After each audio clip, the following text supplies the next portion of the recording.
Good evening from the Magnus Arena at the University of Denver in Denver, Colorado. I'm Jim Lara of the PBS NewsHour, and I welcome you to the first of the 2012 presidential debates between President Barack Obama, the Democratic nominee, and former Massachusetts Governor Mitt Romney, the Republican nominee. This debate and the next three, two presidential, one vice presidential, are sponsored by the Commission on Presidential Debates. Tonight's 90 minutes will be about domestic issues and will follow a format designed by the Commission. There will be 6 roughly 15-minute segments with 2-minute answers for the first question, then open discussion for the remainder of each segment. Thousands of people offered suggestions on segment subjects or questions via the internet and other means, but I made the final selections, and for the record, they were not submitted for approval to the Commission or the candidates. The segments, as I announced in advance, will be 3 on the economy and 1 each on health care, the role of government, and governing, with an emphasis throughout on differences, specifics, and choices. Both candidates will also have 2-minute closing statements. The audience here in the hall has promised to remain silent. No cheers, applause, boos, hisses, among other noisy, distracting things, so we may all concentrate on what the candidates have to say. There is a noise exception right now, though, as we welcome President Obama and Governor Romney.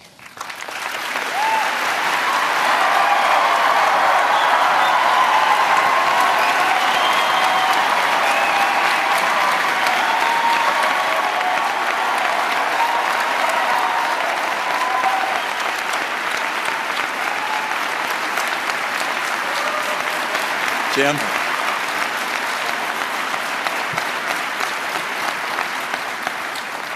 Gentlemen, welcome to you both. Let's start the economy, segment 1, and let's begin with jobs. What are the major differences between the two of you about how you would go about creating new jobs? You have 2 minutes. Each of you have 2 minutes to start. A coin toss is determined. Mr. President, you go first. Well, thank you very much, Jim, for this opportunity. I want to thank Governor Romney and the University of Denver for your hospitality. There are a lot of points I want to make tonight, but the most important one is that 20 years ago I became the luckiest man on earth because Michelle Obama agreed to marry me. And so I just want to wish, sweetie, you happy anniversary and let you know that a year from now, we will not be celebrating it in front of 40 million people. 4 years ago, we went through the worst financial crisis since the Great Depression. Millions of jobs were lost. The auto industry was on the brink of collapse. The financial system had frozen up. And because of the resilience and the determination of the American people, we've begun to fight our way back. Over the last 30 months, we've seen 5 million jobs in the private sector created. The auto industry has come roaring back, and housing has begun to rise. But we all know that we've still got a lot of work to do. And so the question here tonight is not where we've been, but where we're going. Governor Romney has a perspective that says if we cut taxes, skewed towards the wealthy, and roll back regulations, that we'll be better off. I've got a different view. I think we've got to invest in education and training. I think it's important for us to develop new sources of energy here in America, that we change our tax code to make sure that we're helping small businesses and companies that are investing here in the United States, that we take some of the money that we're saving as we wind down 2 wars to rebuild America, and that we reduce our deficit in a balanced way that allows us to make these critical investments. Now, it ultimately is going to be up to the voters, to you, which path we should take. Are we going to double down on the top-down economic policies that help to get us into this mess, or do we embrace a new economic patriotism that says America does best when the middle class does best? And I'm looking forward to having that debate. Governor Romney, 2 minutes. Thank you, Jim. It's an honor to be here with you, and I appreciate the chance to be with the President. I'm pleased to be at the University of Denver, appreciate their welcome, and also the Presidential Commission on these debates. And congratulations to you, Mr. President, on your anniversary. I'm sure this was the most romantic place you could imagine, here with me. So congratulations. This is obviously a very tender topic. I've had the occasion over the last couple of years of meeting people across the country. I was in Dayton, Ohio, and a woman grabbed my arm and she said, "I've been out of work since May. Can you help me?" Ann yesterday was at a rally in Denver, and a woman came up to her with a baby in her arms and said, "Ann, my husband has had 4 jobs in 3 years, part-time jobs. He's lost his most recent job, and we've now just lost our home. Can you help us?" And the answer is yes, we can help, but it's going to take a different path, not the one we've been on, not the one the president describes as a top-down cut taxes for the rich. That's not what I'm going to do. My plan has 5 basic parts. 1, get us energy independent, North American energy independent. That creates about 4 million jobs. Number 2, open up more trade, particularly in Latin America. Crack down on China if and when they cheat. Number 3, make sure our people have the skills they need to succeed and the best schools in the world. We're far away from that now. Number 4, get us to a balanced budget. Number 5, champion small business. It's small business that creates the jobs in America. And over the last 4 years, small business people have decided that America may not be the place to open a new business because new business startups are down to a 30-year low. I know what it takes to get small business growing again, to hire people. Now, I'm concerned that the path that we're on has just been unsuccessful. The president has a view very similar to the view he had when he ran 4 years ago, that a bigger government, spending more, taxing more, regulating more, if you will, trickle-down government would work. That's not the right answer for America. I'll restore the vitality that gets America working again. Thank you. Mr. President, please respond directly to what the governor just said about trickle-down. His trickle-down approach, as he said yours is. Well, let me talk specifically about what I think we need to do. First, we've got to improve our education system. And we've made enormous progress drawing on ideas both from Democrats and Republicans that are already starting to show gains in some of the toughest to deal with schools. We've got a program called Race to the Top that has prompted reforms in 46 states around the country, raising standards, improving how we train teachers. So now I want to hire another 100,000 new math and science teachers and create 2 million more slots in our community colleges so that people can get trained for the jobs that are out there right now. And I want to make sure that we keep tuition low for our young people. When it comes to our tax code, Governor Romney and I both agree that our corporate tax rate is too high. So I want to lower it, particularly for manufacturing, taking it down to 25%. But I also want to close those loopholes that are giving incentives for companies that are shipping jobs overseas. I want to provide tax breaks for companies that are investing here in the United States. On energy, Governor Romney and I, we both agree that we've got to boost American energy production. And oil and natural gas production are higher than they've been in years. But I also believe that we've got to look at the energy sources of the future, like wind and solar and biofuels, and make those investments. So all of this is possible. Now, in order for us to do it, we do have to close our deficit. And one of the things I'm sure we'll be discussing tonight is how do we deal with our tax code? And how do we make sure that we are reducing spending in a responsible way, but also how do we have enough revenue to make those investments? And this is where there's a difference, because Governor Romney's Central Economic Plan calls for a $5 trillion tax cut, on top of the extension of the Bush tax cuts, that's another $1 trillion, and $2 trillion in additional military spending that the military hasn't asked for. That's $8 trillion. How we pay for that, reduce the deficit, and make the investments that we need to make without dumping those costs on the middle-class Americans, I think, is one of the central questions this campaign. Both of you have spoken about a lot of different things, and we're going to try to get through them in as specific a way as we possibly can. But first, Governor Romney, do you have a question that you'd like to ask the president directly about something he just said? Well, sure. I'd like to clear up the record and go through piece by piece. First of all, I don't have a $5 trillion tax cut. I don't have a tax cut of the scale that you're talking about. My view is that we ought to provide tax relief to people in the middle class. But I'm not going to reduce the share of taxes paid by high-income people. High-income people are doing just fine in this economy. They'll do fine whether you're president or I am. The people who are having the hard time right now are middle-income Americans. Under the president's policies, middle-income Americans have been buried. They're just being crushed. Middle-income Americans have seen their income come down by $4,300. This is a tax in and of itself. I'll call it the economy tax. It's been crushing. At the same time, gasoline prices have doubled under the president. Electric rates are up. Food prices are up. Health care costs have gone up by $2,500 a family. Middle-income families are being crushed. And so the question is how to get them going again. And I've described it. It's energy and trade, the right kind of training programs, balancing our budget, and helping small business. Those are the cornerstones of my plan. But the president mentioned a couple of other ideas. I'll just note. First, education. I agree. Education is key, particularly the future of our economy. But our training programs right now, we got 47 of them housed in the federal government, reporting to 8 different agencies. Overhead is overwhelming. We got to get those dollars back to the states and go to the workers so they can create their own pathways to get in the training they need for jobs that will really help them. The second area, taxation. We agree we got to bring the tax rates down, and I do, both for corporations and for individuals. But in order for us not to lose revenue and have the government run out of money, I also lower deductions and credits and exemptions so that we keep taking in the same money when you also account for growth. The third area, energy.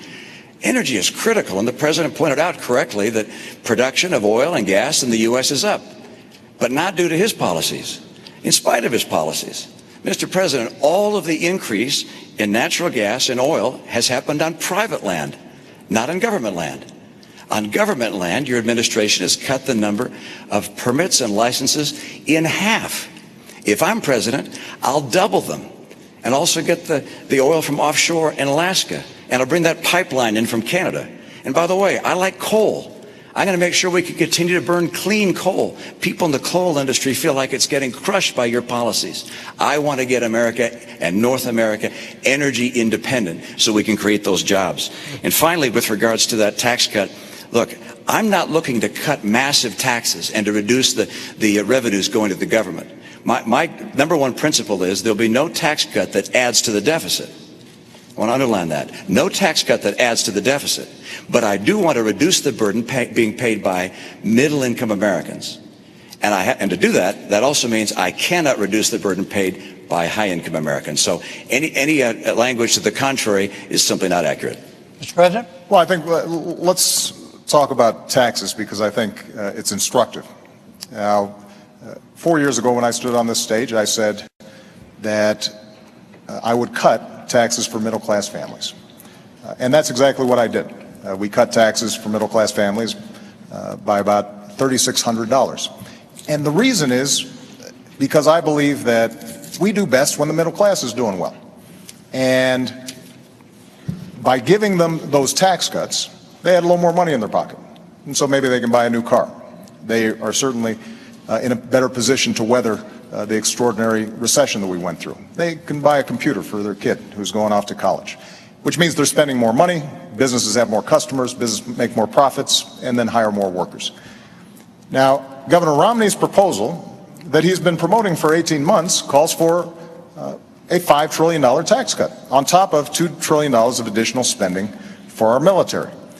And he is saying that he is going to pay for it by closing loopholes and deductions. The problem is that he's been asked over 100 times how you would close those deductions and loopholes, and he hasn't been able to identify them. But I'm going to make an important point here, Jim. When you add up all the loopholes and deductions that upper income individuals are currently taking advantage of, you take those all away, you don't come close to paying for $5 trillion in tax cuts and $2 trillion in additional military spending. And that's why independent studies looking at this said the only way to meet Governor Romney's pledge of not reducing the deficit or not adding to the deficit is by burdening middle-class families. The average middle-class family with children would pay about $2,000 more. Now, that's not my analysis. That's the analysis of economists who have looked at this. And that kind of top-down economics where folks at the top are doing well, so the average person making $3 million is getting a $250,000 tax break, while middle-class families are burdened further, that's not what I believe is a recipe for economic growth. All right. What is the difference? Well, let's just stay on taxes. Right. Yeah, just let's just stay on taxes for a moment here. Well, but what is the difference? virtually everything he just said about my tax plan is inaccurate. All right. So if the tax plan he described were a tax plan I was asked to support, I'd say absolutely not. I'm not looking for a $5 trillion tax cut. What I've said is I won't put in place a tax cut that adds to the deficit. That's part one. So there's no economist can say Mitt Romney's tax plan adds $5 trillion if I say I will not add to the deficit with my tax plan. Number two, I will not reduce the share paid by high-income individuals. I know that you and your running mate keep saying that, and I know it's a popular thing to say with a lot of people, but it's just not the case. Look, I got 5 boys. I'm used to people saying something that's not always true, but just keep on repeating it and ultimately hoping I'll believe it. But that is not the case, all right? I will not reduce the taxes paid by high-income Americans. And number 3, I will not, under any circumstances, raise taxes on middle-income families. I will lower taxes on middle-income families. Now, you cite a study. There's 6 other studies that looked at the study you described and say it's completely wrong. I saw a study that came out today that said you're going to raise taxes by $3,000 to $4,000 on middle-income families. There are all these studies out there. But let's get to the bottom line.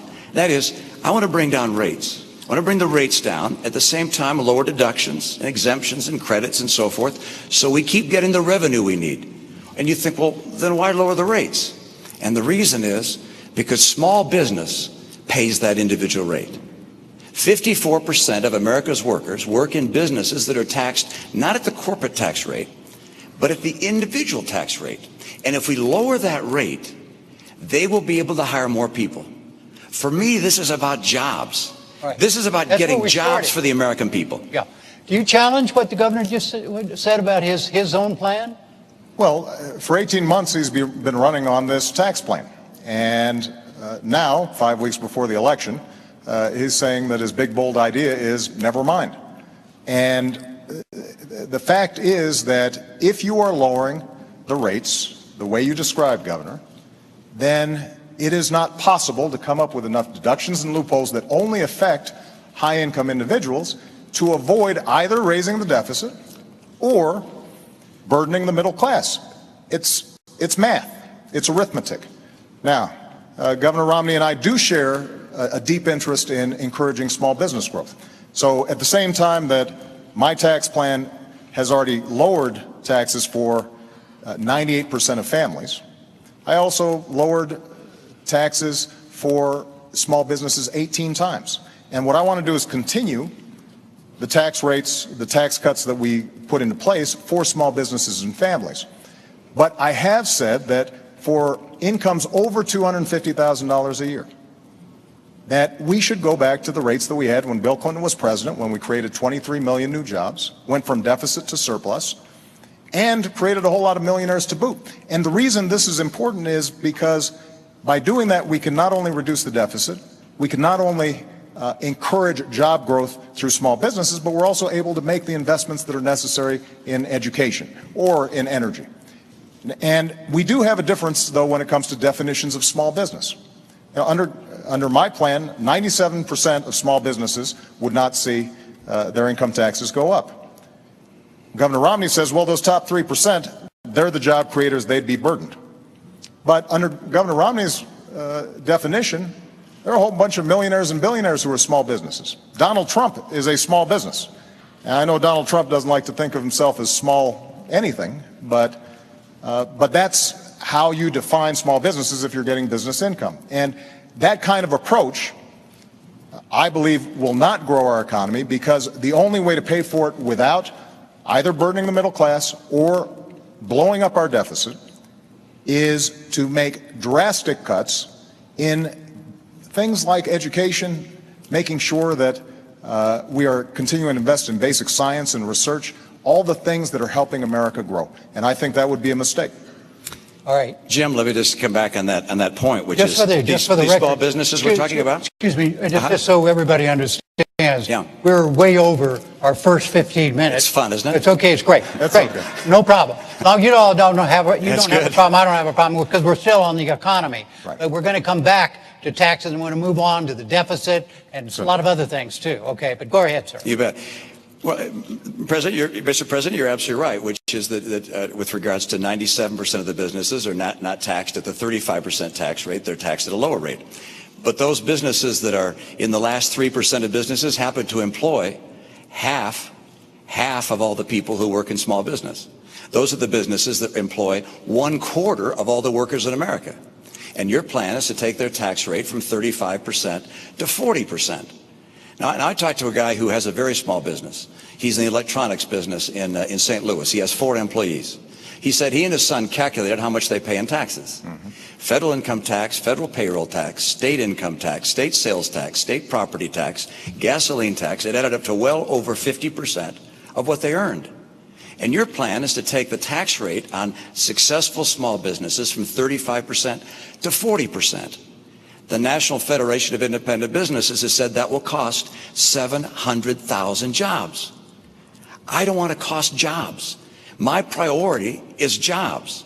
And so what I do is I bring down the tax rates, lower deductions and exemptions. The same idea behind Bowles-Simpson, by the way. Get the rates down, lower deductions and exemptions to create more jobs, because there's nothing better for getting us to a balanced budget than having more people working, earning more money, paying more taxes. That's by far the most effective and efficient way to get this budget balanced. Jim, you may want to move on to another topic, but I would just say this to the American people.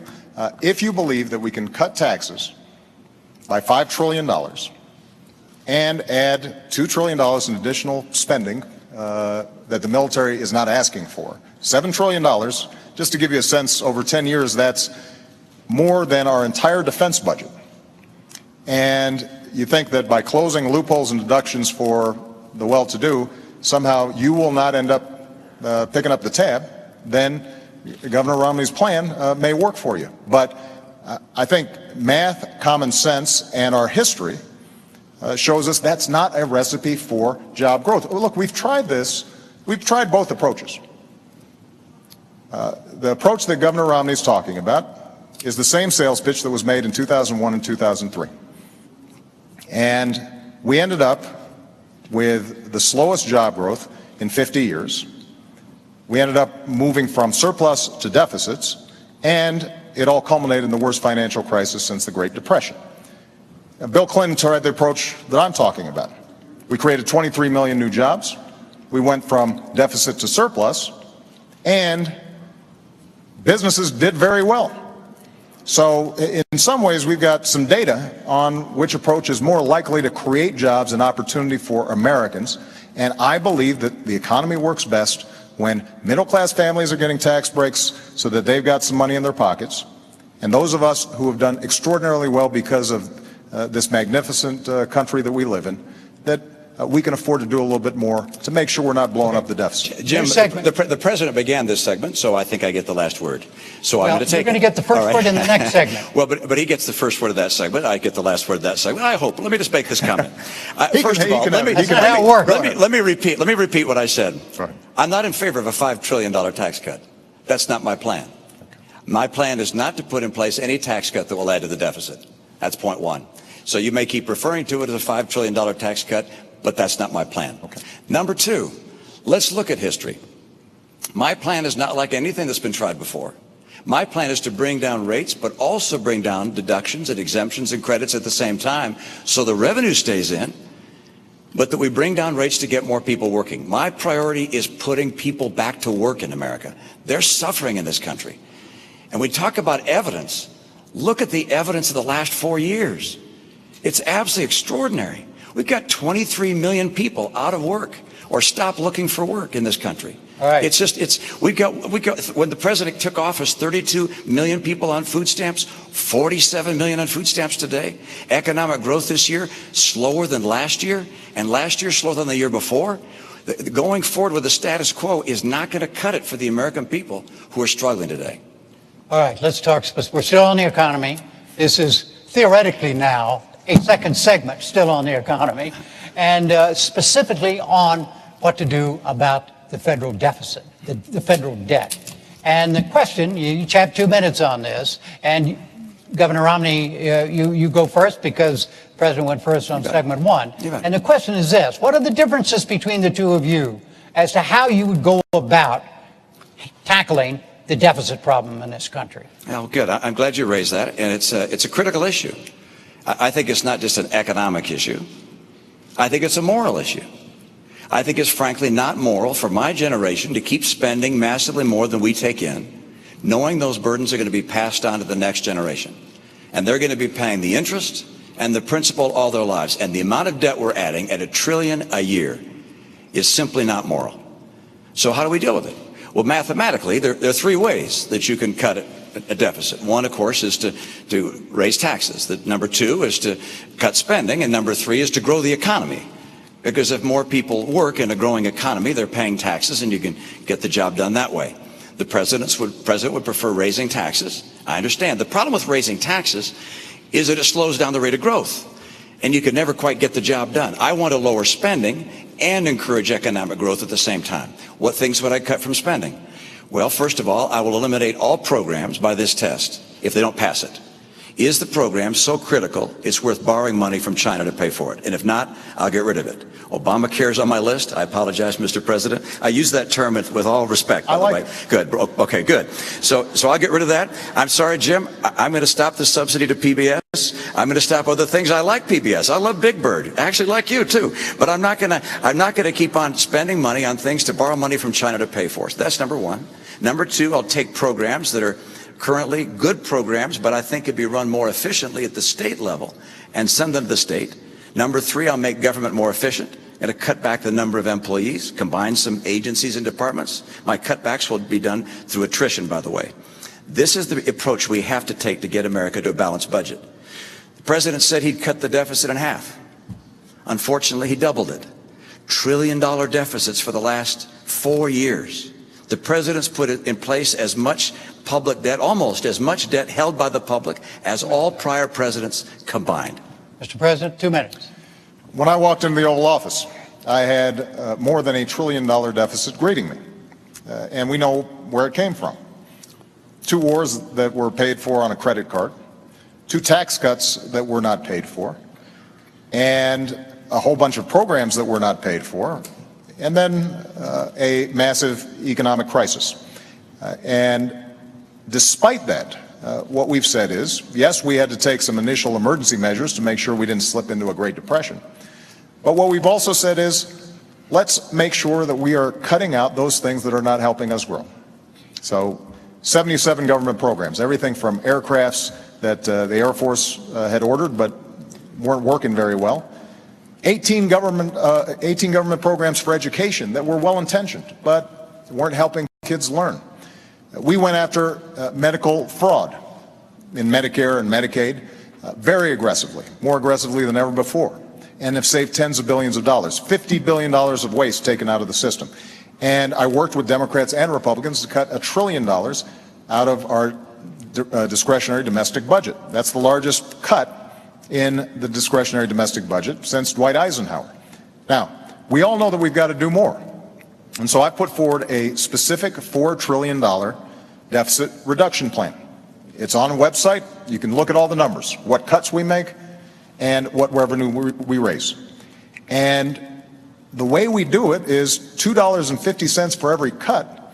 We ask for $1 of additional revenue, paid for, as I indicated earlier, by asking those of us who have done very well in this country to contribute a little bit more to reduce the deficit. Governor Romney earlier mentioned the Bowles-Simpson Commission.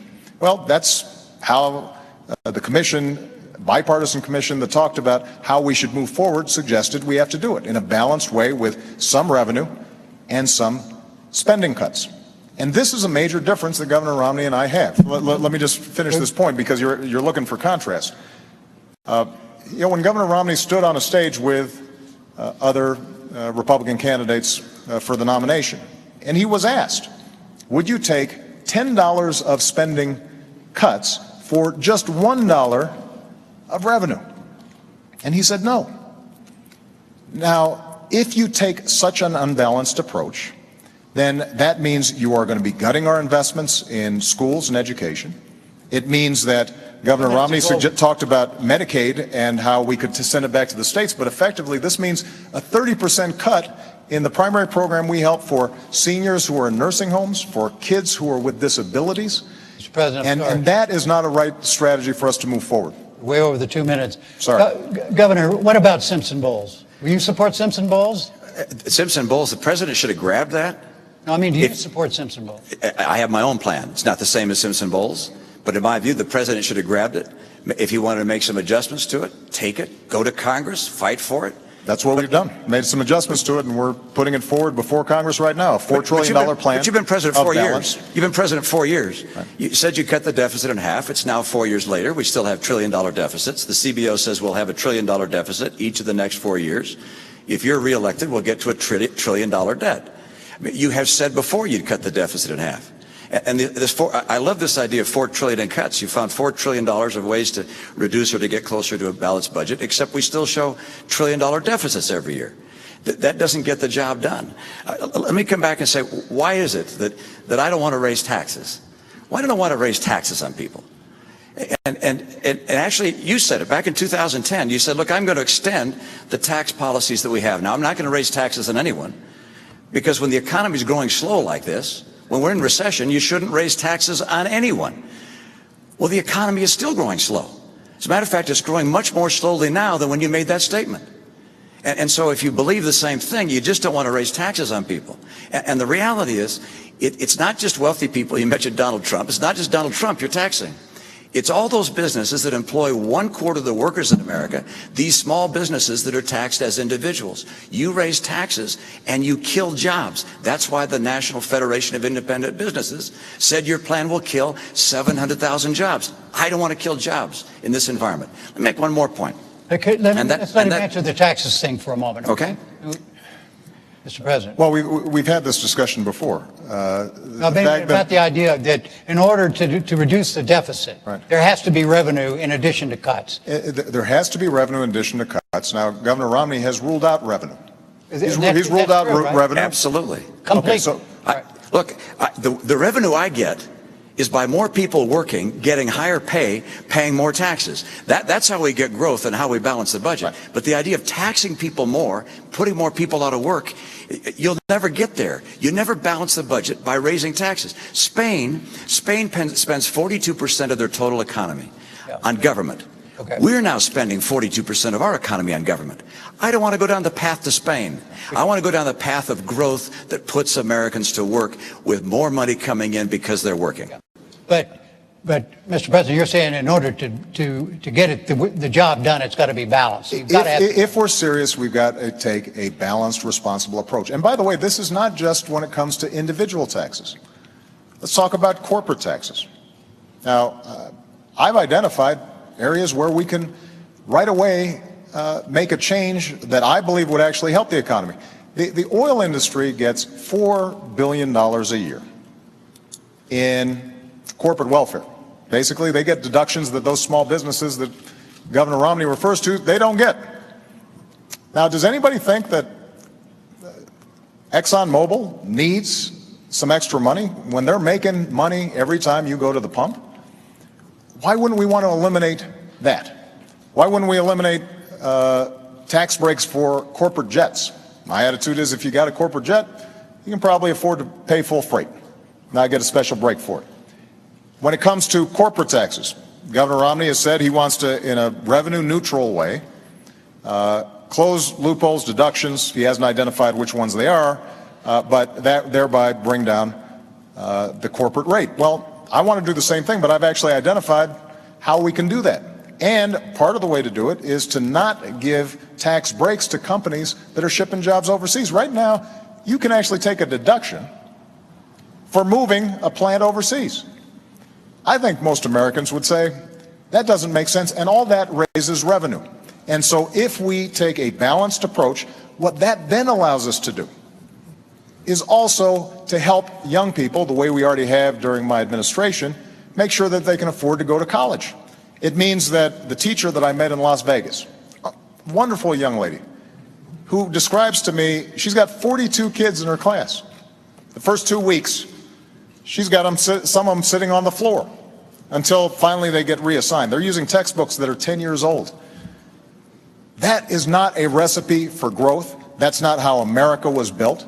And so budgets reflect choices. Ultimately, we're going to have to make some decisions. And if we're asking for no revenue, then that means that we've got to get rid of a whole bunch of stuff. And the magnitude of the tax cuts that you're talking about, Governor, would end up resulting in severe hardship for people, but more importantly, would not help us grow. As I indicated before, when you talk about shifting Medicaid to states, we're talking about potentially a 30% cut in Medicaid over time. Now, that may not seem like a big deal when it just is paper, numbers on a sheet of paper. But if we're talking about a family who's got an autistic kid and is depending on that Medicaid, that's a big problem. And governors are creative, there's no doubt about it. But they're not creative enough to make up for 30% of revenue on something like Medicaid. What ends up happening is some people end up not getting help. Jim, we've gone on a lot of topics there, and so it's going to take a minute to go from Medicaid to schools to oil to tax breaks and companies going overseas. So let's go through them one by one. First of all, the Department of Energy has said the tax break for oil companies is $2.8 billion a year. And it's actually an accounting treatment, as you know, that's been in place for 100 years. Now, it's time to end it. And in 1 year, you provided $90 billion in breaks to the green energy world. Now, I like green energy as well, but that's about 50 years worth of what oil and gas receives. And you say Exxon and Mobil. Actually, this $2.8 billion goes largely to small companies, to drilling operators and so forth. But, if we get that tax rate from 35% down to 25%, well, that $2.8 billion is on the table. Of course it's on the table. That's probably not going to survive if you get that rate down to 25%. But don't forget, you put $90 billion, like 50 years worth of breaks into solar and wind, to Solyndra and Fisker and Tesla and Enter1. I mean, I had a friend who said you don't just pick the winners and losers, you pick the losers. All right. This is not the kind of policy you want to have. You want to get America energy secure. The second topic, which is you said you get a deduction for taking a plant overseas. Look, I've been in business for 25 years. I have no idea what you're talking about. I maybe need to get a new accountant. But the idea that you get a break for shipping jobs overseas is simply not the case. What we do have right now is a setting where I'd like to bring money from overseas back to this country. And finally, Medicaid to states, I'm not quite sure where that came in except this, which is I would like to take the Medicaid dollars that go to states and say to a state, you're going to get what you got last year, plus inflation, plus 1%, and then you're going to manage your care for your poor in the way you think best. And I remember as a governor, when this idea was floated by Tommy Thompson, the governors, Republican and Democrats, said, please let us do that. We can care for our own poor in so much better and more effective a way than having the federal government tell us how to care for our poor.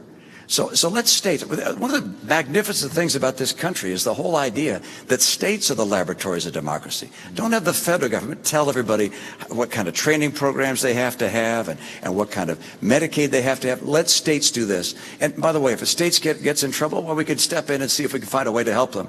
But the right approach is one which relies on the brilliance of our people and states, not the federal government. 2 seconds, and we're going on still on the economy on another part of it.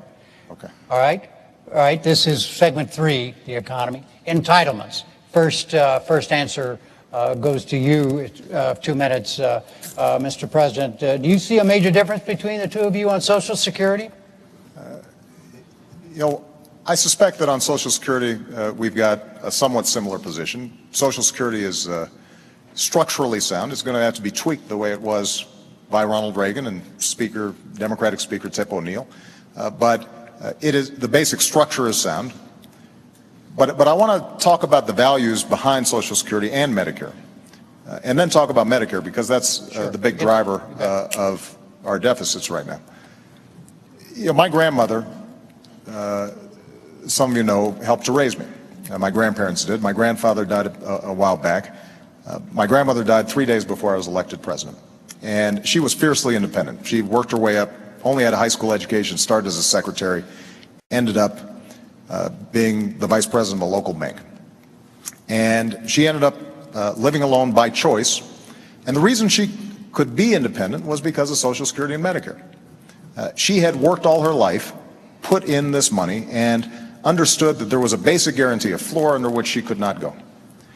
And that's the perspective I bring when I think about what's called entitlements.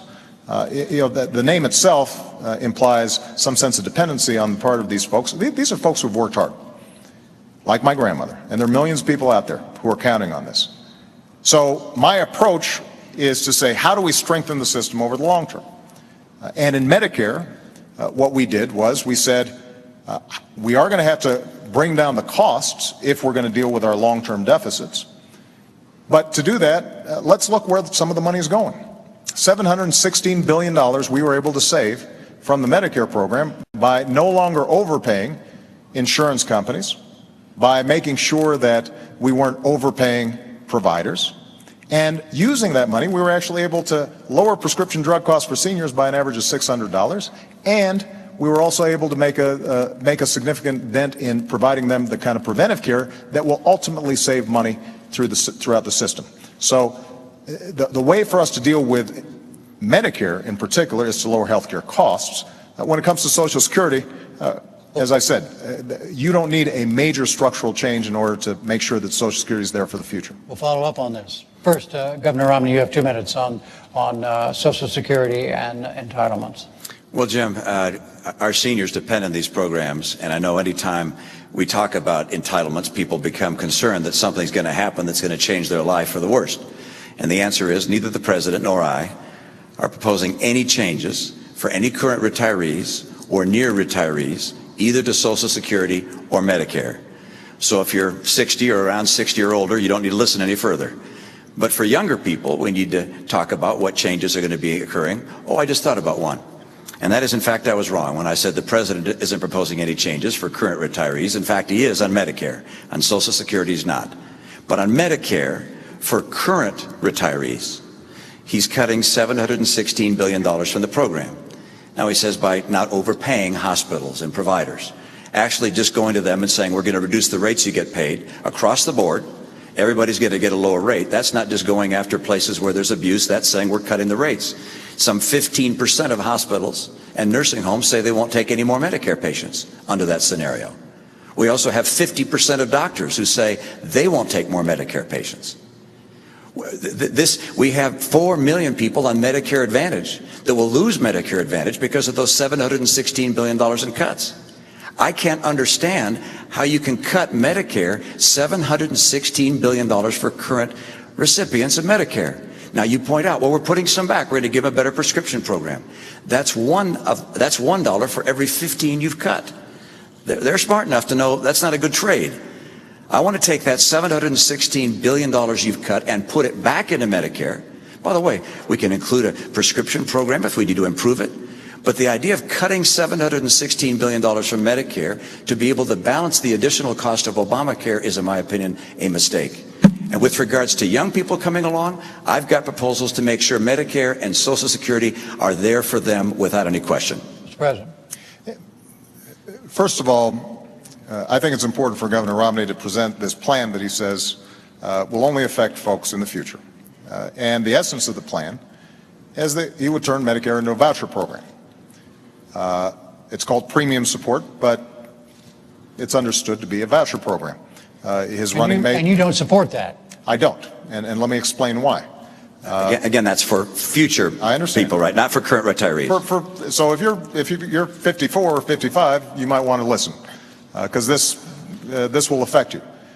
The idea, which was originally presented by Congressman Ryan, your running mate, is that we would give a voucher to seniors, and they could go out in the private marketplace and buy their own health insurance.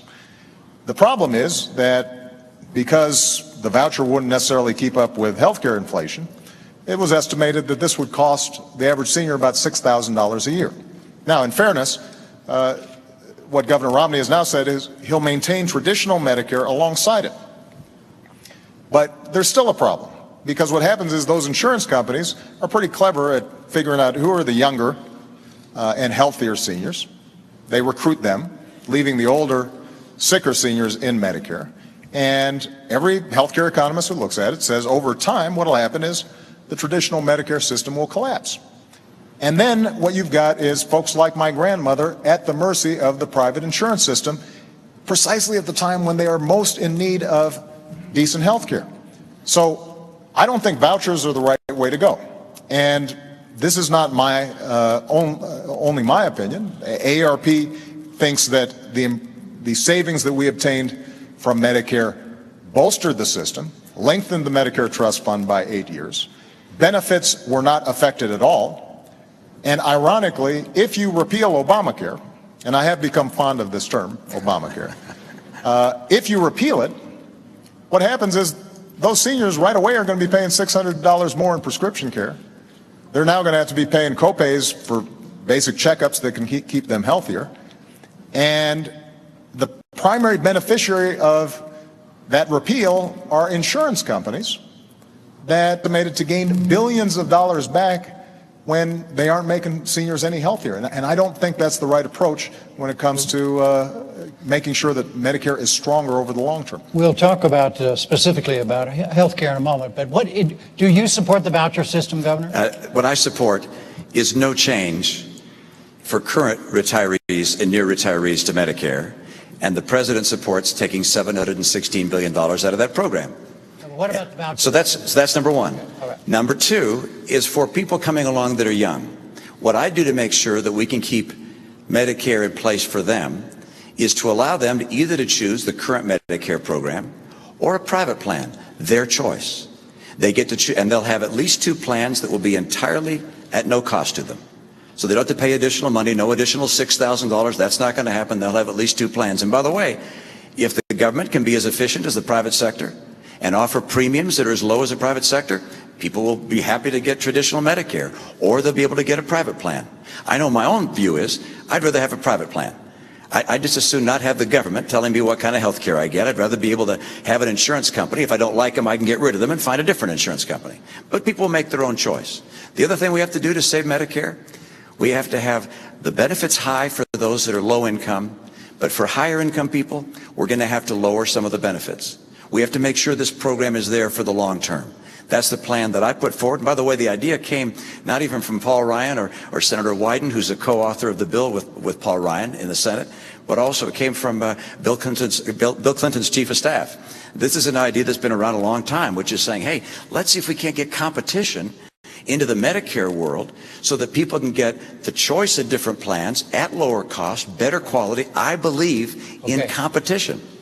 Jim, if I can just respond very quickly. First of all, every study has shown that Medicare has lower administrative costs than private insurance does, which is why seniors are generally pretty happy with it. And private insurers have to make a profit.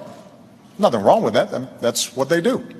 And so you've got higher administrative costs plus profit on top of that.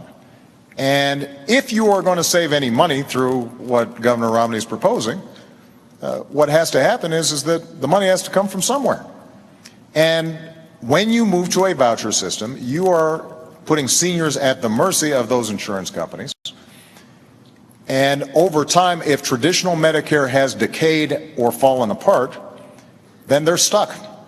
And this is the reason why AARP has said that your plan would weaken Medicare substantially. And that's why they were supportive of the approach that we took. One last point I want to make. We do have to lower the cost of health care, not just in Medicare and Medicaid. Talk about that in a minute. But overall. Oh, okay. And so that's a big topic. Can we stay on Medicare? I want to get to it, but all I want to do is very quickly before we leave the economy. Let's get back to Medicare. The president said that the government can provide the service at lower cost and without a profit. All right. If that's the case, then it will always be the best product that people can purchase. But my experience is the private sector typically is able to provide a better product at a lower cost. Can the two of you agree that the voters have a choice, a clear choice between the two of you on Medicare? Absolutely. All right. So to finish quickly, briefly on the economy, what is your view about the level of federal regulation of the economy right now? Is there too much? And in your case, Mr. President, should there be more? Beginning with you, this is not a new 2-minute segment. Just start, and we'll go for a few minutes, and then we're going to go to health care, okay? Regulation is essential. You can't have a free market work if you don't have regulation. As a business person, I had to have I need to know the regulations. I needed them there. You couldn't have people opening up banks in their garage and making loans. I mean, you have to have regulations so that you can have an economy work. Every free economy has good regulation. At the same time, regulation can become excessive. Is it excessive now, Well, do you think? in some places, yes. Like In other where? places, no. Give me It can become out of date. And what's happened with some of the legislation that's been passed during the president's term, you've seen regulation become excessive, and it's hurt the economy. Let me give you an example. Dodd-Frank was passed, and it includes within it a number of provisions that I think has some unintended consequences that are harmful to the economy. One is it designates a number of banks as too big to fail, and they're effectively guaranteed by the federal government. This is the biggest kiss that's been given to New York banks I've ever seen. This is an enormous boon for them. There have been 122 community and small banks have closed since Dodd-Frank. So there's one example. Here's another. In Dodd-Frank, it says... You want to repeal Dodd-Frank? Well, I would repeal that and replace it. We're not going to get rid of all regulation. You have to have regulation. Okay. And there's some parts of Dodd-Frank that make all the sense in the world. You need transparency. You need to have leverage limits for institutions. Well, here's a specific. But let's mention the other one. Let's talk the other big well, one. Let's not. Okay. Let's let him respond. Let's let him respond to this specific on Dodd-Frank and what the governor just said. Well, I think this is a great example. The reason we have been in such an enormous economic crisis was prompted by reckless behavior across the board. Now, it wasn't just on Wall Street. You had loan officers that were given loans and mortgages that really shouldn't have been given because the folks didn't qualify. You had people who were borrowing money to buy a house that they couldn't afford. You had credit agencies that were stamping these as A1 great investments when they weren't. But you also had banks making money hand over fist, churning out products that the bankers themselves didn't even understand in order to make big profits, but knowing that it made the entire system vulnerable. So what did we do? We stepped in and had the toughest reforms on Wall Street since the 1930s. We said, you've got banks, you've got to raise your capital requirements. You can't engage in some of this risky behavior that is putting Main Street at risk. We're going to make sure that you've got to have a living will so we can know how you're going to wind things down if you make a bad bet, so we don't have other taxpayer bailouts. In the meantime, by the way, we also made sure that all the help that we provided those banks, we've got some agreement that a marketplace to work has to have some regulation. But in the past, Governor Romney has said he just wants to repeal Dodd-Frank. Roll it back. And so the question is, does anybody out there think that the big problem we had is that there was too much oversight and regulation of Wall Street? Because if you do, then Governor Romney is your candidate. But that's not what I believe. That's just not the facts. Look, we have to have regulation on Wall Street. Yeah. That's why I'd have regulation, but I wouldn't designate 5 banks as too big to fail and give them a blank check. That's one of the unintended consequences of Dodd-Frank. It wasn't thought through properly. We need to get rid of that provision because it's killing regional and small banks. They're getting hurt. Let me mention another regulation in Dodd-Frank. You say we were giving mortgages to people who weren't qualified. That's exactly right. It's one of the reasons for the great financial calamity we had. And so Dodd-Frank correctly says we need to have qualified mortgages, and if you give a mortgage that's not qualified, there are big penalties. Except they didn't ever go on to define what a qualified mortgage was. It's been 2 years. We don't know what a qualified mortgage is yet. So banks are reluctant to make loans, mortgages. Try and get a mortgage these days. It's hurt the housing market because Dodd-Frank didn't anticipate putting in place the kinds of regulations you have to have. It's not that Dodd-Frank always was wrong with too much regulation. Sometimes they didn't come out with the clear regulations.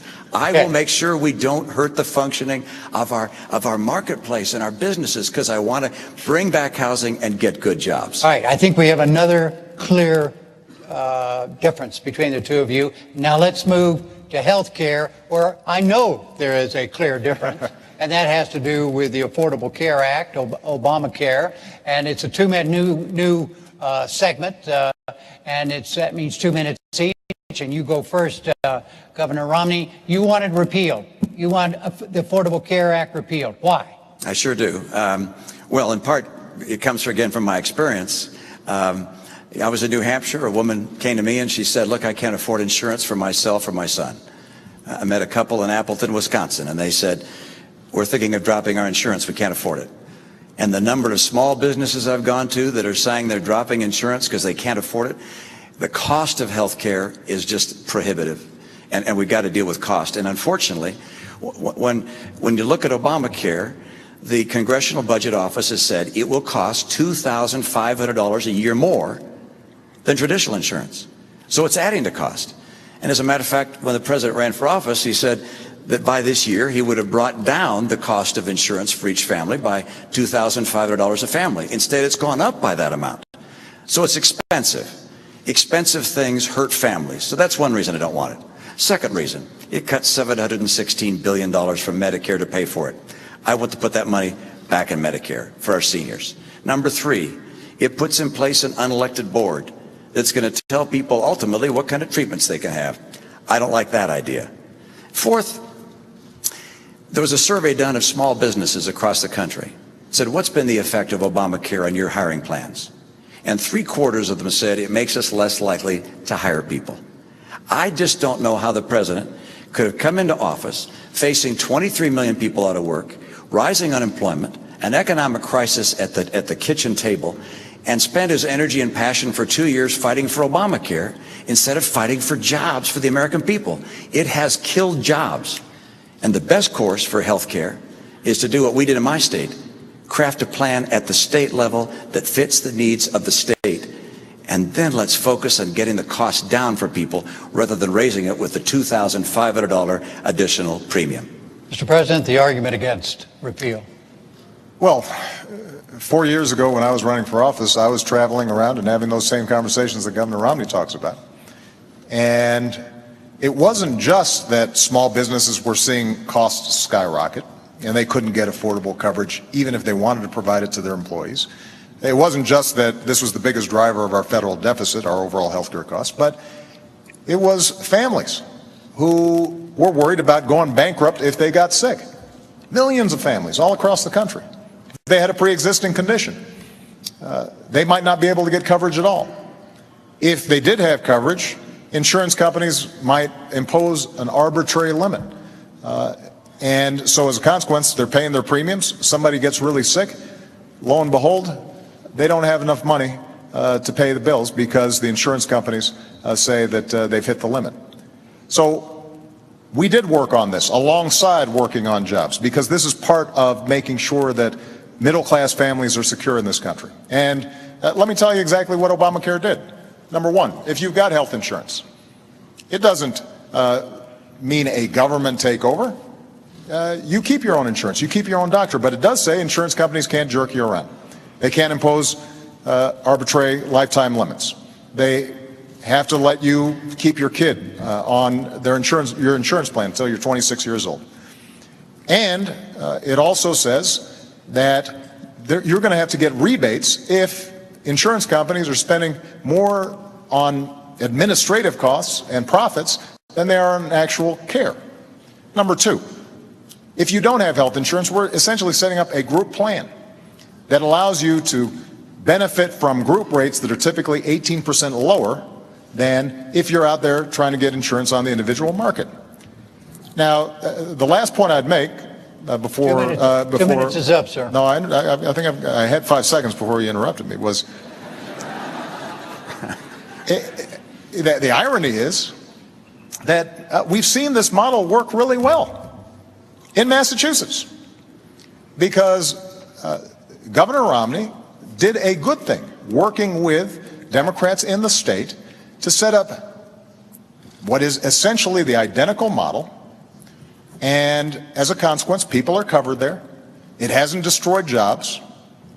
And as a consequence, we now have a system in which we have the opportunity to start bringing down costs as opposed to just leaving millions of people out in the cold. Your 5 seconds went away a long time ago.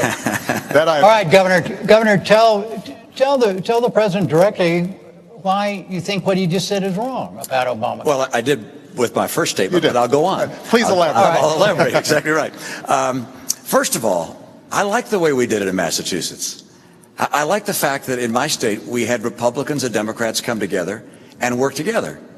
What you did instead was to push through a plan without a single Republican vote. As a matter of fact, when Massachusetts did something quite extraordinary, elected a Republican senator to stop Obamacare, you pushed it through anyway. So entirely on a partisan basis, instead of bringing America together and having a discussion on this important topic, you pushed through something that you and Nancy Pelosi and Harry Reid thought was the best answer and drove it through. What we did in a legislature, 87% Democrat, we worked together. 200 legislators in my legislature, only 2 voted against the plan by the time we were finished. What were some differences? We didn't raise taxes. You've raised them by $1 trillion under Obamacare. We didn't cut Medicare. Of course, we don't have Medicare, but we didn't cut Medicare by $716 billion. We didn't put in place a board that can tell people ultimately what treatments they're going to receive.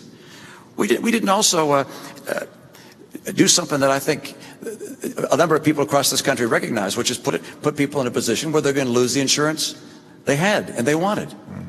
Right now, the CBO says up to 20 million people will lose their insurance as Obamacare goes into effect next year. And likewise, a study by McKinsey and Company of American businesses said 30% of them are anticipating dropping people from coverage. So for those reasons, for the tax, for Medicare, for this board, and for people losing their insurance, this is why the American people don't want Medicare, don't want Obamacare. It's why Republicans said, do not do this. And the Republicans had the plan. They put a plan out. They put out a plan, a bipartisan plan. It was swept aside. I think something this big, this important, has to be done on a bipartisan basis. And we have to have a president who can reach across the aisle and fashion important legislation with the input from both parties. Governor Romney said this has to be done on a bipartisan basis. This was a bipartisan idea. In fact, it was a Republican idea. And Governor Romney, at the beginning of this debate, wrote and said, what we did in Massachusetts could be a model for the nation. And I agree that the Democratic legislators in Massachusetts might have given some advice to Republicans in Congress about how to cooperate. But the fact of the matter is, we use the same advisors, and they say it's the same plan. When Governor Romney talks about this board, for example, unelected board that we've created, what this is a group of healthcare experts, doctors, et cetera, to figure out how can we reduce the cost of care in the system overall. Because there are 2 ways of dealing with our healthcare crisis. One is to simply leave a whole bunch of people uninsured and let them fend for themselves, to let businesses figure out how long they can continue to pay premiums until finally they just give up and their workers are no longer getting insured. And that's been the trend line. Or alternatively, we can figure out how do we make the cost of care more effective. And there are ways of doing it. So at Cleveland Clinic, one of the best healthcare systems in the world, they actually provide great care cheaper than average. And the reason they do is because they do some smart things. They say, if a patient's coming in, let's get all the doctors together at once, do one test instead of having the patient run around with 10 tests. Let's make sure that we're providing preventive care, so we're catching the onset of something like diabetes. Let's pay providers on the basis of performance as opposed to on the basis of how many procedures they've engaged in. Now, so what this board does is basically identifies best practices and says, let's use the purchasing power of Medicare and Medicaid to help to institutionalize all these good things that we do. And the fact of the matter is that when Obamacare is fully implemented, we're going to be in a position to show that costs are going down. And over the last 2 years, healthcare premiums have gone up. It's true, but they've gone up slower than any time in the last 50 years. So we're already beginning to see progress. In the meantime, folks out there with insurance, you're already getting a rebate. Let me make one last point. Governor Romney says we should replace it. I'm just going to repeal it, but we can replace it with something. But the problem is he hasn't described what exactly we'd replace it with, other than saying we're going to leave it to the states. But the fact of the matter is that some of the prescriptions that he's offered, like letting you buy insurance across state lines, there's no indication that that somehow is going to help somebody who's got a pre-existing condition be able to finally buy insurance. In fact, it's estimated that by repealing repealing Obamacare, you're looking at 50 million people losing health insurance Let's at a time when it's vitally important. let's let the governor explain what you would do Well, if Obamacare is repealed. How would let's- you replace it? Well, actually, it's a lengthy description, but number one, pre-existing conditions are covered under my plan. Number two, young people are able to stay on their family plan. That's already offered in the private marketplace. You don't have to have the government mandate that for that to occur. But let's come back to something the President and I agree on, which is the key task we have in healthcare is to get the cost down so it's more affordable for families. And then he has as a model for doing that a board of people at the government, an unelected board, appointed board, who are going to decide what kind of treatment you ought to have. In my opinion, the government is not effective in bringing down the cost of almost anything. As a matter of fact, free people and free enterprises trying to find ways to do things better are able to be more effective in bringing down the cost than the government will ever be. Your example of the Cleveland Clinic is my case in point, along with several others I could describe. This is the private market. These are enterprises competing with each other, learning how to do better and better jobs. I used to consult to businesses, to hospitals and to healthcare providers. I was astonished at the creativity and innovation that exists in the American people. In order to bring the cost of healthcare down, we don't need to have a board of 15 people telling us what kinds of treatments we should have. We instead need to put insurance plans, providers, hospitals, doctors on target such that they have an incentive, as you say, performance pay for doing an excellent job for keeping costs down, and that's happening. Intermountain Healthcare does it superbly well. Mayo Clinic is doing it superbly well. Cleveland Clinic, others. But the right answer is not to have the federal government take over healthcare and start mandating to the providers across America, telling a patient and a doctor what kind of treatment they can have. That's the wrong way to go. The private market and individual responsibility always work best. Let me just point out, first of all, this board that we're talking about can't make decisions about what treatments are given. That's explicitly prohibited in the law. But let's go back to what Governor Romney indicated, that under his plan, he would be able to cover people with pre-existing conditions. Well, actually, Governor, that isn't what your plan does. What your plan does is to duplicate what's already the law, which says if you are out of health insurance for 3 months, then you can end up getting continuous coverage, and an insurance company can't deny you if it's been under 90 days. But that's already the law, and that doesn't help the millions of people out there with pre-existing conditions. There's a reason why Governor Romney set up the plan that he did in Massachusetts. It wasn't a government takeover of health care. It was the largest expansion of private insurance. But what it does say is that insurers, you've got to take everybody. Now, that also means that you've got more customers. But when Governor Romney says that he'll replace it with something, but can't detail how it will be, in fact, replaced, and the reason he set up the system he did in Massachusetts was because there isn't a better way of dealing with the pre-existing conditions problem. It just reminds me of, he says that he's going to close deductions and loopholes for his tax plan. That's how it's going to be paid for, but we don't know the details. He says that he's going to replace Dodd-Frank, Wall Street reform, but we don't know exactly which ones. He won't tell us. He now says he's going to replace Obamacare and assure that all the good things that are in it are going to be in there, and you don't have to worry. And at some point, I think the American people have to ask themselves, is the reason that Governor Romney is keeping all these plans to replace secret because they're too good? Is it because that somehow middle-class families are going to benefit too much from them? No, the reason is because when we reform Wall Street, when we tackle the problem of pre-existing conditions, then these are tough problems, and we've got to make choices. And the choices we've made have been ones that ultimately are benefiting middle-class families all across the country. We're going to move to a... No, I have to respond to that, which is my experience as a governor, is if I come in and lay down a piece of legislation and say it's my way or the highway, I don't get a lot done. What I do is the same way that Tip O'Neill and Ronald Reagan worked together some years ago. When Ronald Reagan ran for office, he laid out the principles that he was going to foster. He said he was going to lower tax rates. He said he was going to broaden the base. You've said the same thing. You're going to simplify the tax code, broaden the base. Those are my principles. I want to bring down the tax burden on middle-income families.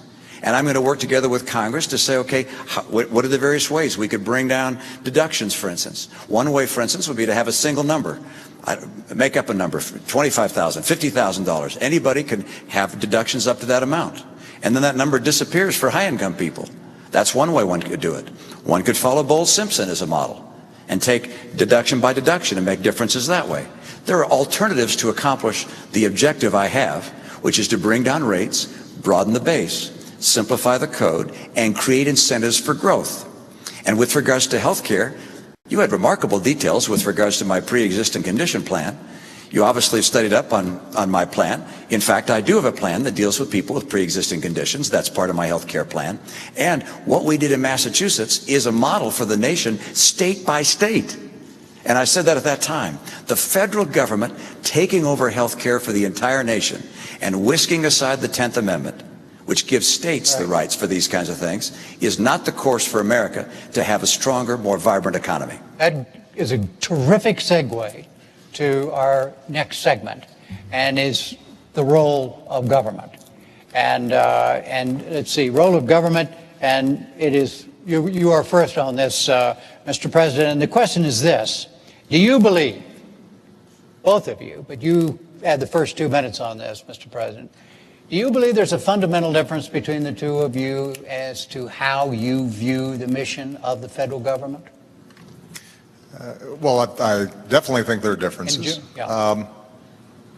The first role of the federal government is to keep the American people safe. That's its most basic function. And as Commander-in-Chief, that is something that I have worked on and thought about every single day that I've been in the Oval Office.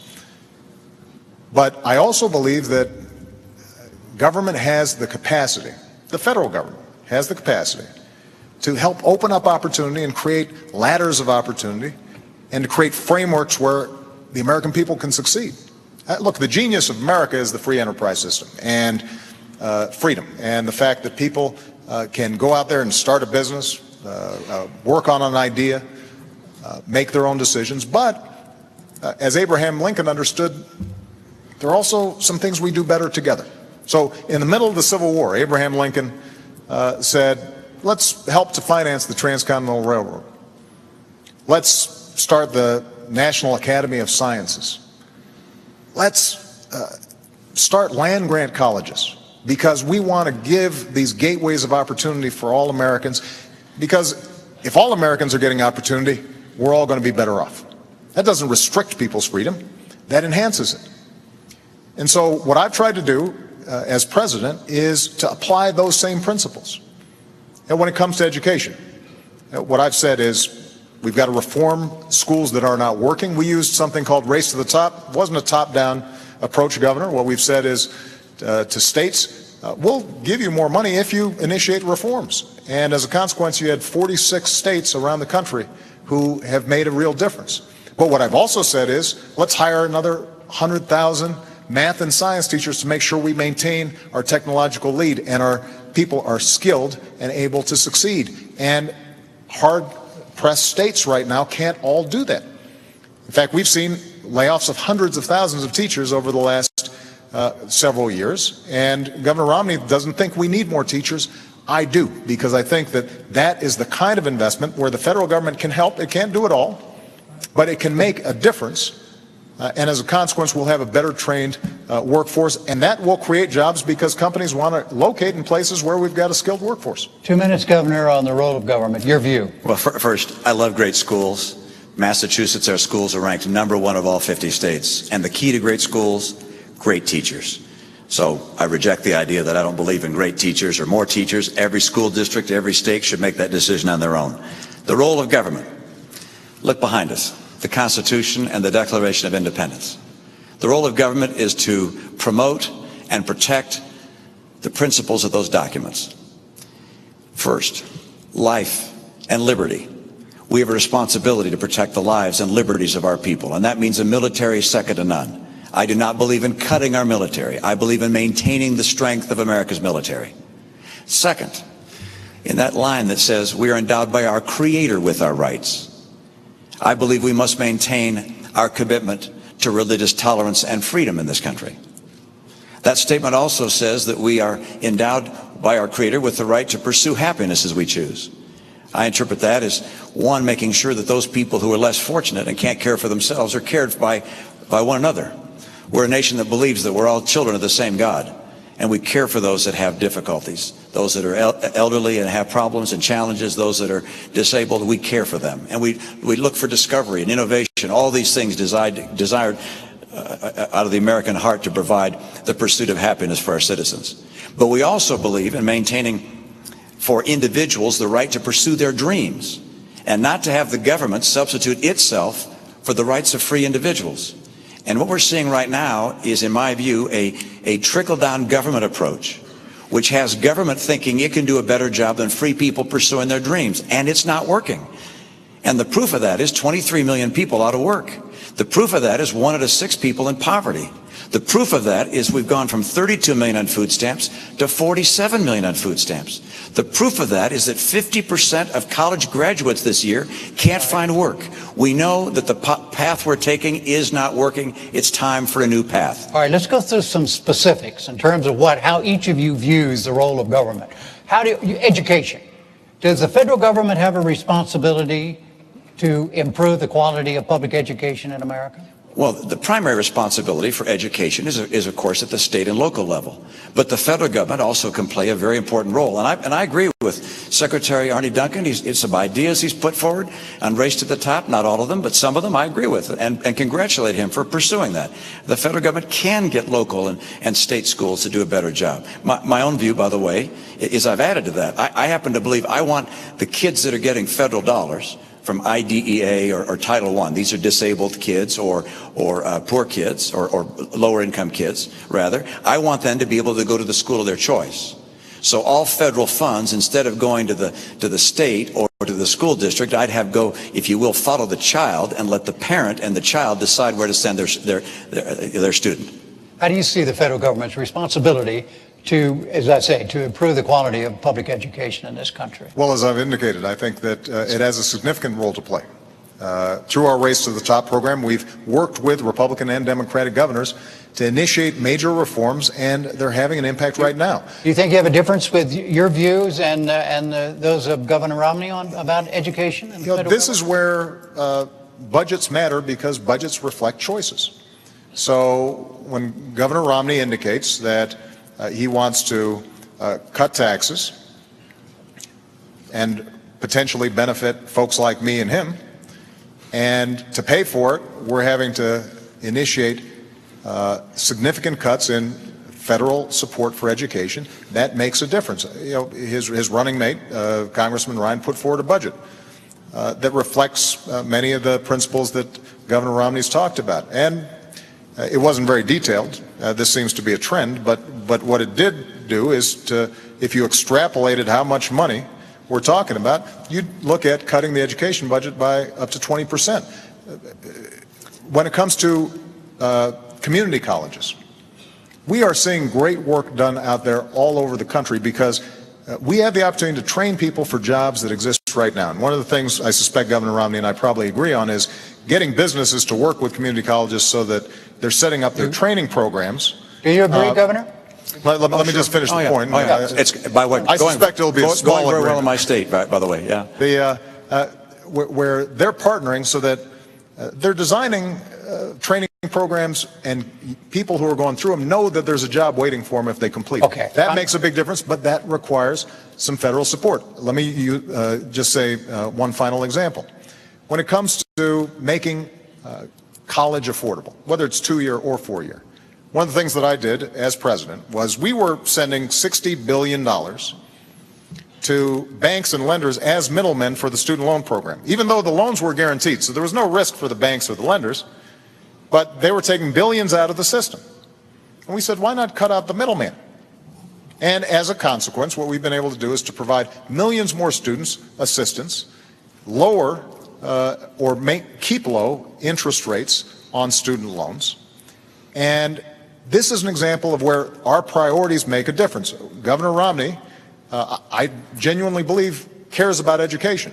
But when he tells a student that, you should borrow money from your parents to go to college, that indicates the degree to which, there may not be as much of a focus on the fact that folks like myself, folks like Michelle, kids probably who attend University of Denver, just don't have that option. And for us to be able to make sure that they've got that opportunity and they can walk through that door, that is vitally important, not just to those kids. It's how we're going to grow this economy over the long term. We're running out of time, gentlemen. So you have a chance. Yes, respond to that. Yes, sir, Mr. President, you're entitled as a president of your own airplane and to your own house, but not to your own facts. All right, I'm not going to cut education funding. I don't have any plan to cut education funding and grants that go to people going to college. I'm planning on continuing to grow, so I'm not planning on making changes there. But you make a very good point, which is that the place you put your money just makes a pretty clear indication of where your heart is. You put $90 billion into green jobs. And I'm all in favor of green energy. $90 billion.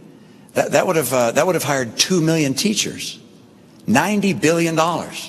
And these businesses, many of them have gone out of business. I think about half of them, of the ones that have been invested in, have gone out of business. A number of them happen to be owned by people who are contributors to your campaigns. Look, the right course for America's government, we're talking about the role of government, is not to become the economic player, picking winners and losers, telling people what kind of health treatment they can receive, taking over the health care system that has existed in this country for a long, long time and has produced the best health records in the world. The right answer for government is to say, how do we make the private sector become more efficient and more effective? How do we get schools to be more competitive? Let's grade them. I propose we grade our schools so parents know which schools are succeeding and failing, so they can take their child to a school that's being more successful. I don't want to cut our commitment to education. I wanted to make it more effective and efficient. And by the way, I've had that experience. I don't just talk about it. I've been there. Massachusetts schools are ranked #1 in the nation. This is not because I didn't have commitment to education. It's because I care about education for all of our kids. All right, gentlemen, look, excuse me one sec. Excuse me, sir. we barely have 3 minutes left. I'm not going to grade the two of you and say your answers have been too long or I've done a poor job. You've done a great job. Oh, well, no. But the fact is, government, the role of government and governing, we've lost a pod, in other words. So we only have three minutes left in the debate before we go to your closing statements. And so I want to ask finally here, and remember, we got 3 minutes total time here. And the question is this: many of the legislative functions of partisan gridlock. If elected, in your case, if re-elected in your case, what would you do about that? Governor? Jim, I had the great experience, it didn't seem like it at the time, of being elected in a state where my legislature was 87% Democrat. And that meant I figured out from day one I had to get along. And I had to work across the aisle to get anything done. We drove our schools to be #1 in the nation. We cut taxes 19 times. What would you do as president? As president, I will sit down on day one. Actually, the day after I get elected, I'll sit down with leaders, the Democratic leaders, as well as Republican leaders, and continue, as we did in my state. We met every Monday for a couple hours, talked about the issues and the challenges in our state in that case. We have to work on a collaborative basis, not because we're going to compromise our principle, but because there's common ground. And the challenges America faces right now. Look, the reason I'm in this race is there are people that are really hurting today in this country. And we face this deficit could crush the future generations. What's happening in the Middle East? There are developments around the world that are of real concern.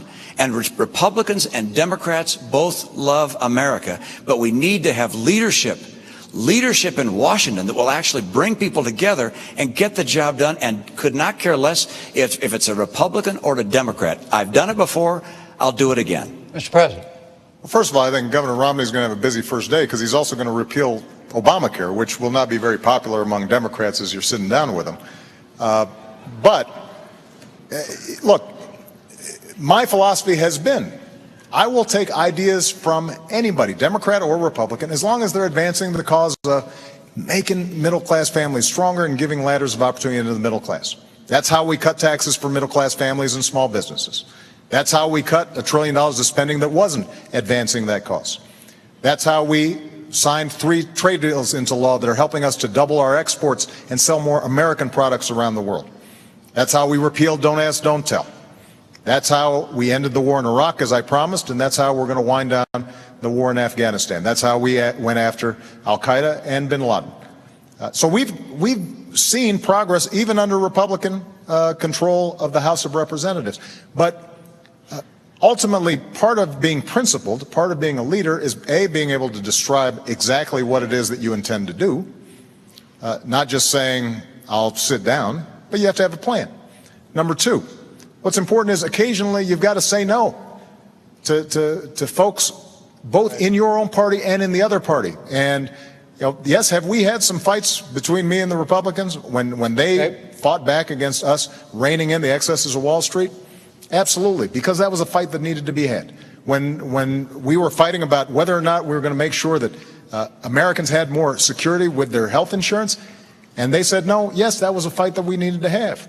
All right. And so part of leadership and governing is both saying what it is that you are for, but also being willing to say no to some things. And I've got to tell you, Governor Romney, when it comes to his own party during the course of this campaign, has not displayed that willingness to say no to some of the more extreme parts of his party. That brings us to closing statements. There was a coin toss. Governor Romney, you won the toss, and you elected to go last, so you have a closing 2 minutes, Mr. President. Well, Jim, I want to thank you, and I want to thank Governor Romney, because I think this was a terrific debate, and I very much appreciate it. And I want to thank the University of Denver. 4 years ago, we were going through a major crisis, and yet my faith and confidence in the American future is undiminished. And the reason is because of its people.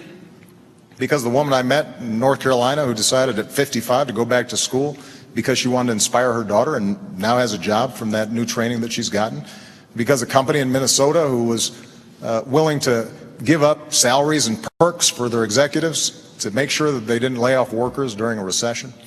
The auto workers that you meet in Toledo or Detroit take such pride in building the best cars in the world, not just because of a paycheck, but because it gives them that sense of pride that they're helping to build America.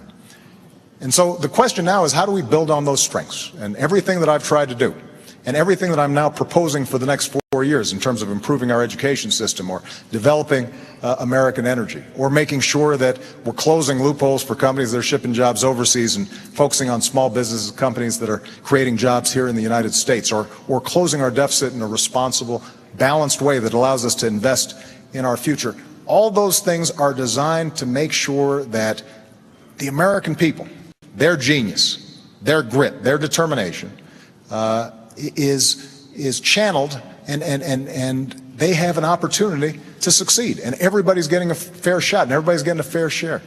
Everybody's doing a fair share, and everybody's playing by the same rules. 4 years ago, I said that I'm not a perfect man and I wouldn't be a perfect president. And that's probably a promise that Governor Romney thinks I've kept.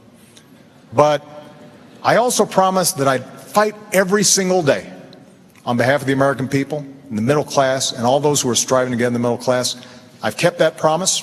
And if you'll vote for me, then I promise I'll fight just as hard in a second term. Governor Romney, your 2 minute closing. Thank you, Jim. And Mr. President, thank you for tuning in this evening. This is an important election, and I'm concerned about America. I'm concerned about the direction America has been taking over the last 4 years. I know this is bigger than an election about the two of us as individuals. It's bigger than our respective parties. It's an election about the course of America. What kind of America do you want to have for yourself and for your children? And there really are two very different paths that we began speaking about this evening. And over the course of this month, we're going to have 2 more presidential debates and a vice presidential debate. We'll talk about those 2 paths, but they lead in very different directions. And it's not just looking to our words that you have to take an evidence of where they go. You can look at the record. There's no question in my mind that if the president were to be reelected, you'll continue to see a middle-class squeeze. with incomes going down and prices going up. I'll get incomes up again. You'll see chronic unemployment. We've had 43 straight months with unemployment above 8%. If I'm president, I will help create 12 million new jobs in this country with rising incomes. If the president's reelected, Obamacare will be fully installed. In my view, that's going to mean a whole different way of life for people who counted on the insurance plan they had in the past. Many will lose it. You're going to see health premiums go up by some $2,500 per family. If I'm elected, we won't have Obamacare. We'll put in place the kind of principles that I've put in place in my own state and allow each state to craft their own programs to get people insured, and we'll focus on getting the cost of health care down. If the president were to be reelected, you're going to see a $716 billion cut to Medicare. You'll have 4 million people who will lose Medicare Advantage. You'll have hospitals and providers that will no longer accept Medicare patients. I'll restore that $716 billion to Medicare. And finally, military. If the president's reelected, you'll see dramatic cuts to our military. The Secretary of Defense has said these would be even devastating. I will not cut our commitment to our military. I will keep America strong and get America's middle class working again. Thank you, Jim. Thank you, Governor. Thank you, Mr. President. The next debate will be the vice presidential event on Thursday, October 11th at Center College in Danville, Kentucky. For now, from the University of Denver, I'm Jim Lara. Thank you and good night.